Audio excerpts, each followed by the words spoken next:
We never wanted to discuss the trans issue with any of these screaming loons on either extreme. You know, and there are plenty on both sides. Sides. And I remember seeing you on Good Morning Britain talking about it in a way that I actually went, okay, well, first of all, this person clearly knows what they're talking about, and also they're coming at it from a sane angle, right? So obviously, one of the crucial points in this conversation now is the fact that you have trans women competing in sports, right, against cisgender women. For anyone who doesn't know, cisgender is someone who was born female and is female, right?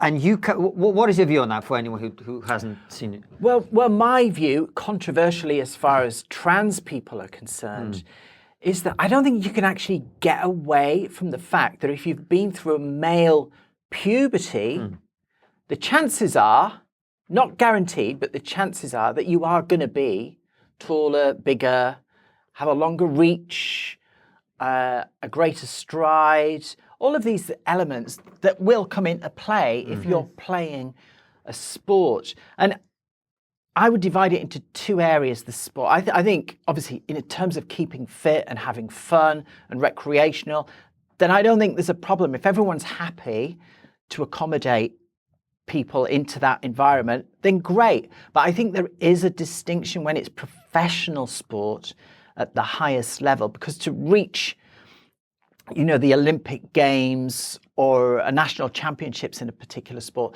the chances are you're going to have devoted your whole life to achieving that standard, building up the strength, the agility, the skill, etc. And what we have now, we have transgender athletes on the female side who have gone through male puberty, who have been athletes as guys, and they've been sort of middling, mediocre. You know, they've been okay, and they've maybe finished sort of 5th or 6th.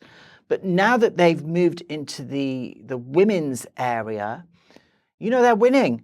They're coming top, not consistently, and this is the important thing to say. It doesn't always happen. I think there was one year actually when Paula Radcliffe was in a pomp. She was actually the fastest long-distance runner in Britain, bar none. You know, irrelevant of being female compared to the men. So it doesn't always work that way. But I think there is a difference. And to say, as some trans people such as Rachel McKinnon, who's probably the best known person pushing this argument at the moment, for those who don't know, she's a cyclist who did compete before her transition and, you know, finished 5th or 6th, I would say. But she's won a couple of high profile races since moving into the women's side of sports. Now, Rachel's view is that testosterone has zero effect on performance, and it's the same with skeletal structure. She would argue that some women can be 6'4", which is true. You know, I've seen Chinese basketball players, for instance, who tower over everybody else, but they are anomalies. And yeah, you do get anomalies just across humankind. But I think if you're going to have sport, and Rachel does want to keep the distinction between men and women in sport, so she does want those two separations going off. If you actually argue that testosterone makes no difference to how you perform as an athlete, or going through a particular puberty, then aren't you really saying that there's no need to have a male and female division? You're just saying that we are all the same.